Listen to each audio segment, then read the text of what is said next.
আয় তো ডগি। ইয়া নমস্কার, কেমন আছেন সবাই? আশা করি আপনারা সকলে খুব খুব ভালো আছেন। আমরা খুব ভালো আছি। আই এম রুদ্রিক চ্যানেলে আপনাদের সকলকে স্বাগত জানাই নতুন একটি ব্লগে। আজকের ব্লগটা আমি এখান থেকে স্টার্ট করলাম।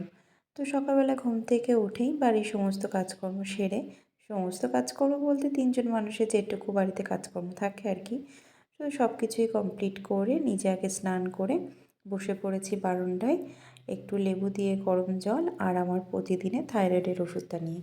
এই থাইরয়েডের ওষুধটা আমার সেই প্রেগনেন্সি টাইম থেকেই কন্টিনিউ চলছে। আর নিজের ওয়েটটাও তো বেশ অনেকটাই বেড়েছে, সেই জন্য ভাবছিলাম একটু ডায়েট করব। তো হুট করে তো খাওয়া দাওয়া একেবারেই কমাতে পারবো না, তার মানে ডায়েটের মধ্যে তো ঢুকতে পারবো না, সেই জন্য একটু লেবু জল দিয়েই সূত্রপাতটা করলাম। আর রুদ্রিকের বাবাও তখন অফিস যায়নি, আর রুদ্রিকও ঘুমাচ্ছিল, সেই জন্য ভাবছিলাম আজকে সকালবেলা কী ব্রেকফাস্টে করা যায়। আর রুদ্রিকের বাবা জানেন তো, যখনই আমি ক্যামেরা অন করবো এমন এমন কিছু কথা বলে তাতে আমার হাসি পেয়ে যায়। এগুলো অবশ্য ইচ্ছাকৃতই করে, বরাবরই এমনটাই। মানুষটা একটা বাচ্চার বাবা হয়েও এখনও সেই ছেলে মানুষটাই আছে। তো যাই হোক, এদিকে আমার খাওয়া দাওয়া করে, খাওয়া দাওয়া বলতে লেবু জলটা খেয়ে চলে এসেছি রান্নাঘরে। দুপুরে কি রান্না করব সেটা ভেবে পাচ্ছিলাম না, আর রুদ্রিকের বাবারও অফিসে একটু চাপ আছে। তো সেই জন্য ভাবলাম আজকে একটু ডিমের ঝোল ভাতই করবো, বেশি কিছু করব না। আর রাত্রেবেলাও একটু বাইরে খাবো ভাবছিলাম। তো যাই হোক, এখানে চালটা ভিজিয়ে রেখে দিলাম, তারপর চলে এসেছি ডিমের ঝোলের জন্য আলু, পেঁয়াজ, আদা, রসুন এগুলো কাটতে। আর আজকে সকালবেলা একটু রুটি আর একটু আলু ভাজা করেছিলাম, সেটা করে রেখে দিয়েছি, সেই জন্য আর ভিডিওটা তখন করা হয়নি। সকালের দিকে একটু বেশি কাজের তাড়াহুড়ো ছিল। রুদ্রিক যেহেতু তখন ঘুমাচ্ছিল, সেই জন্য ভাবছিলাম যতটুকু সময় পাই হাতে সেই টাইমটা একটু ভিডিও করলে অনেকটাই দেরি হয়ে যেত, সেই জন্য তাড়াতাড়ি করে কাজকর্মটা গুছিয়ে নিলাম। এবার এদিকে কাটাকাটি হয়ে গেলে আমি ওইদিকে ডিমের ঝোলটা বসিয়ে দেবো। ডিমের ঝোল করতে আর কতটুকু সময় বলুন? আর ভাতটা হয়ে গেলেই ব্যাস, ডিমের ঝোলটা করার পর ভাত বসিয়ে দেবো। বাবা দেখি মুখটা দেখি, কি অবস্থা। কি খাচ্ছ? কি খাচ্ছ তুমি বলো? দুধ? কি খাচ্ছ ঠিক করে বলো? না, ঠিক করে বলো কি খাচ্ছ? না, কি এটা? এটা কি? আইসক্রিম দুম? সেটা আবার কি? কি অবস্থা, কি খাচ্ছ? ঠিক করে কথা বলো, দুষ্টুমি সব সময় বলো। আইসক্রিম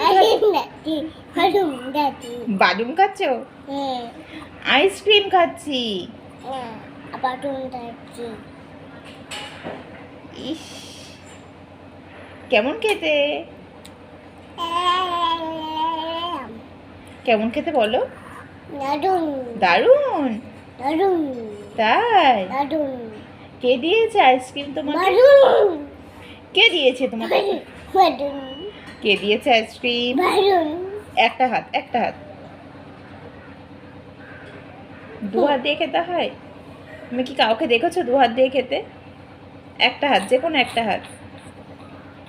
দুষ্টুমি আবার, আবার দুষ্টুমি। হুম, এইভাবে কে খায়? এইভাবে কে খায় বলো? হ্যাঁ, কে খায়? দিদি ভাই এইভাবে খায়?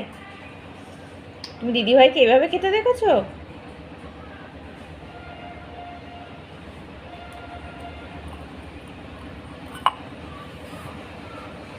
দেখলেন তো রুদ্রিকের কাণ্ড কারখানা, এমনটাই করে কিন্তু বাড়িতে দুষ্টুমি করলে। আজকে যখন আমি রান্না করছিলাম, রান্না করতে করতে সবে ডিমটা বসিয়েছি, হুট করে দেখি ও আমাকে ঘর থেকে ডাকছে। মানে ঘুমাচ্ছিল তো, ঘুম থেকে উঠে গেছিলো। তো সেই সময় গ্যাসটা বন্ধ করে আবার ওর কাছে গিয়ে ওকে ফ্রেশ করিয়ে, ওকে ব্রেকফাস্ট করিয়ে দিয়ে আবার রান্নাঘরে যেই ঢুকলাম, আবার আমাকে ডাকছে। তো না পেরে ভাবলাম যে ওকে আগে একটু, অনেক দিন ধরেই বলছিল যে একটু আইসক্রিম খাবে, আইসক্রিম খাবে। তো সেই জন্য অল্প একটু টক দইয়ের বাটি করে, চামচ করে ওকে দিলাম, যে বললাম একা একা খাও। কিন্তু খাওয়ার থেকে বেশি ও তো গায়েই মাখলো, সেটা তো আপনারা নিজেরাই দেখলেন, আমি ভিডিও করেছিলাম সেই সময়টায়। কারণ সচরাচর তো ওকে খুব একটা আমি হাতে হাতে খেতে দিই না, কিন্তু তবুও ভাবছি এবার থেকে ওকে একা একা খেতে দেবো। কারণ এমনি তো 2 বছর হয়ে গেছে, আর মোটামুটি ও একা একা হাতে এটা ওটা খায়, তার মানে চিপস চকলেট এগুলো তো খাচ্ছে, নিশ্চয়ই ভাতটাও খেতে পারবে, কিন্তু ওই যে দুষ্টুমির জন্য খায় না।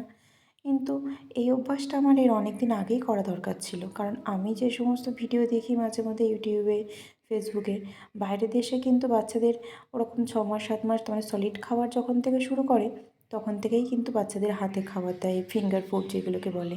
কিন্তু ওই যে আমরা বাঙালি মা তো, বাচ্চাদের মনে হয় হাতে তুলে না খাইয়ে দিলে বাচ্চার পেট ভরে না, সেই জন্য ওই যে হাতে তুলেই খাওয়াই, আর বাচ্চার খাওয়া নিয়ে এই সমস্যাগুলো আমাদের ভোগ করতে হয়। বাইরের দেশের কিন্তু এতটা সমস্যা হয়তো বাচ্চাদের নিয়ে তাদের মায়েদের ভোগ করতে হয় না। কিন্তু যাই হোক, এবার থেকে ভাবছি একা একাই খেতে দেবো। কিন্তু প্রথম প্রথম তো প্রতি 4 বেলা হয়তো একা একা খেতে দেওয়াটা সম্ভব হবে না, কারণ নষ্ট করবে খাবার দাবার, পেটে হয়তো যাবেই না। সেই জন্য 3 বেলা না দিলেও 1 বেলা অন্তত ভাবছি ওকে একা একা খেতে দেবো। জানি না কতটুকু খেতে পারবে, কিন্তু আস্তে আস্তে হয়তো শিখে যাবে।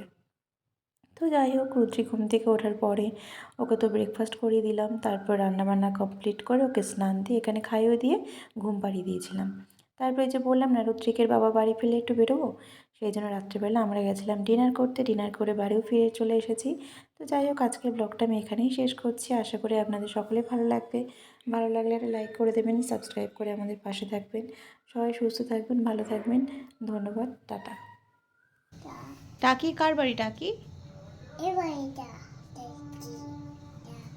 বাড়ি আসলেই সব খুলে ফেলতে হয়?